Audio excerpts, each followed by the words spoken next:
I feel like it's one of those open sandwiches and there's mustard on the end, on the top. Actually, if you have a look, it's probably tomato sauce.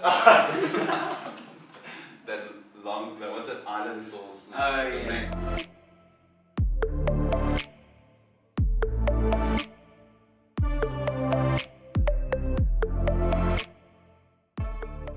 Okay, so when we design and implement features into an OTT or VOD platform, I think the first things we look at is who we're designing it for and who that person is. So it's understanding our audience. There are a lot of other key things. There's small things and big things that make a huge difference, going from the simple execution of obviously trying to deliver the content in the most seamless way, but there are a lot more things to it. There's defined details like personalization that we can bring into a platform that allows the user to experience it the way they love to experience things. There's also techniques like gamification that can be brought into platforms like this that allow, again, a deeper level of engagement for any user using our platform. And that comes in, again, I love saying this, communication. So that's where the front-end developer needs to communicate with the designer.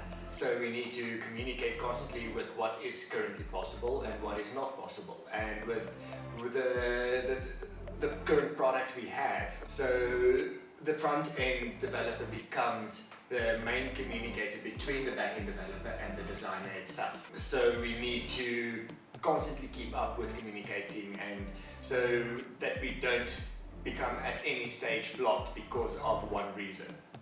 I mean, I think to add to that as well is just that communication channel itself is very important, and it's not just a single portion of any product's lifeline. It's something that is continuous, and we are very close, like as a team ourselves, as UX, dev, and how we bring ourselves together. We've built a culture around that. We've built team buildings, and actually we really enjoy that part of the process is kind of sharing and peer kind of interaction.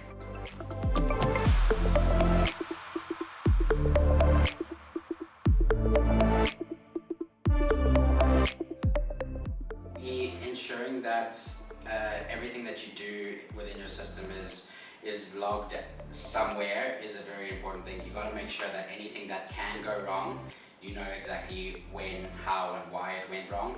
And then it's also very a good idea to just actually track engagement, how long people are using your system for at a time. It doesn't matter if you're getting 1 million downloads with 1 million people who sign up for your platform. If you're only getting 5,000 users who stay on and use it daily, then there's clearly something initially appealing about your system, but then when you are actually delving into it, you're losing people very quickly. So making sure that you've got some form of analytics and tracking at every step of the process, and you can see we're actually getting people staying on for an hour at a time when they're doing this or when they're watching that. So that's a good way to make sure that is boosted, so we get the retained engagement rather than just an initial boom of engagement and then everyone drops.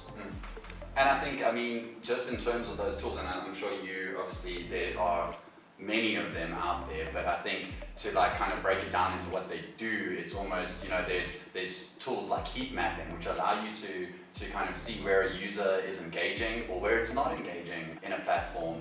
There are surveys that you can even actually ask your user to engage with that help us again with other bits of tracking and data analysis that we're able to then take and re-implement back into whatever product we're working on.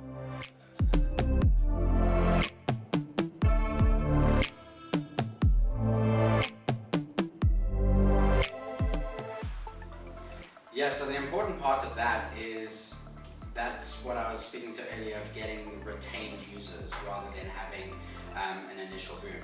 The smarter your machine learning and the smarter your algorithm in terms of personalizing just based off a limited amount of information, if you can get that initial boom of when somebody logs on for the first time and they go, okay, these are the 3 things I kind of like. Often platforms will have, before you start, give examples of what the things you like.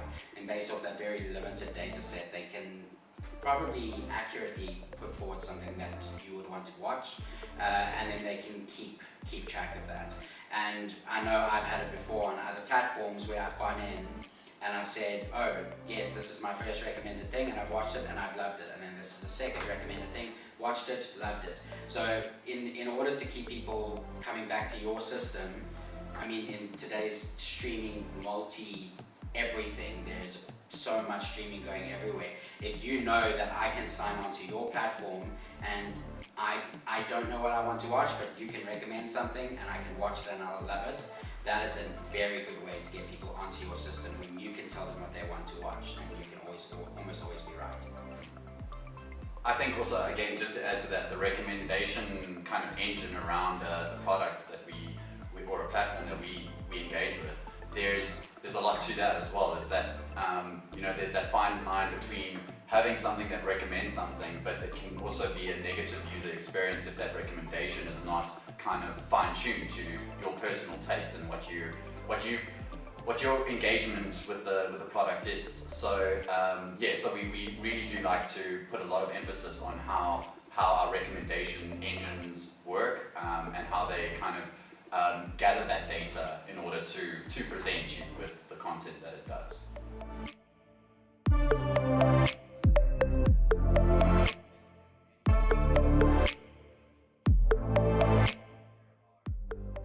Firstly, it helps to get a platform out there.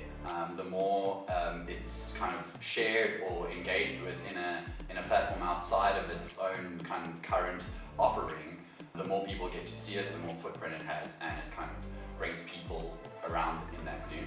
But there's also the side of social content that I think we're seeing heavily as well in things like an application like TikTok, for instance, where it is all about social engagement. It's all about what your friends and peers are doing and where they're going, what their likes are, and who they're interested in. So that engagement, we've seen a lot of pickup in apps and platforms where we've allowed certain engagement and social sharing and social commentary within a platform is always it allows the user to feel like they can customize it and personalize it to their tastes. And it's also to keep the user happy, because in your product, in order to have multiple social medias, it's the user can choose what social media they want to be involved in eventually. So it's to give the user a choice in what they want to do eventually, and the users are happy to choose. There's also slightly not as much generated for the user, but in terms of sharing on social media, it's a big boost of the analytics of what's hot right now, what can be recommended. If you know that this one video has been shared 1 million times, people are saying, go watch this, it's amazing, then you know that is something that you can likely recommend to other people, because people who have watched it have been so excited that they go and share it. So just tracking what is being shared, whether it's just the platform itself or specific content within the platform, will very much help you to just build your recommendation model and just keep up to date with what kind of content is going viral right now. If you're willing to go to your social media and then you're saying, guys, I have watched this, go and watch it, that's a lot more time consuming, and we know how we need our instant gratification. It's a lot more time consuming to go and actually share and post something rather than just click a like button. So you can even add a little bit more weight if something's being actively shared, rather than just going on a like count. Yeah. I mean, I think what you've said is amazing, because it really takes the recommendation engine that we spend time and effort in within our own platform, and it allows it to kind of be taken out of that context and into further context, allowing recommendations, and peer recommendation it's psychologically proven to be very effective, that if your friend tells you that something is good, you are going to enjoy it. So that helps. Yeah.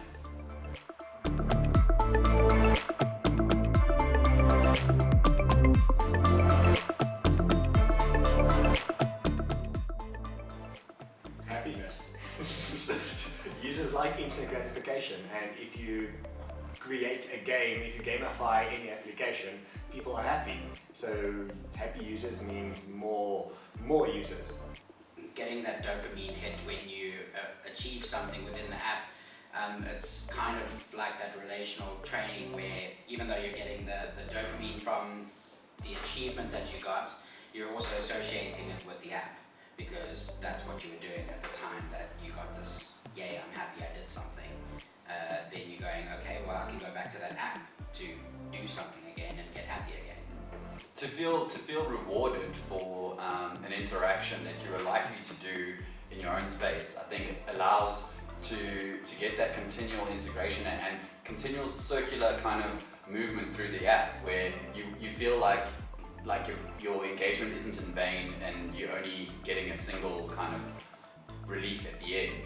It allows you to feel like you're engaging, you're part of the journey, and it also I think in using the word gamification, it's also, you know, it's not necessarily about kind of making everything a longer journey or a game-like experience. There are many kind of features that we use that mimic those things, that allow you to effectively be more engaged in a product, and that we've found helps to keep our users retained, and then also to bring in new and up our subscriber bases.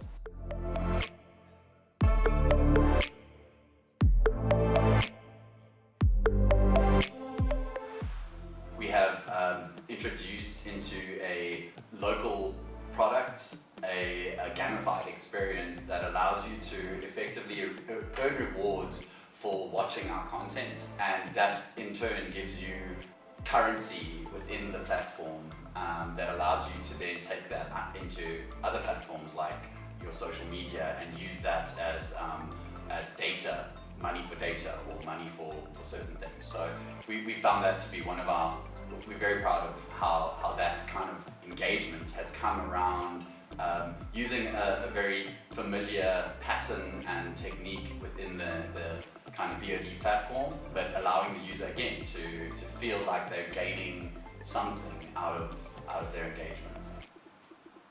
I was going to use that example, so what he said. Yeah, what he said. The two of us. Mustard and lettuce.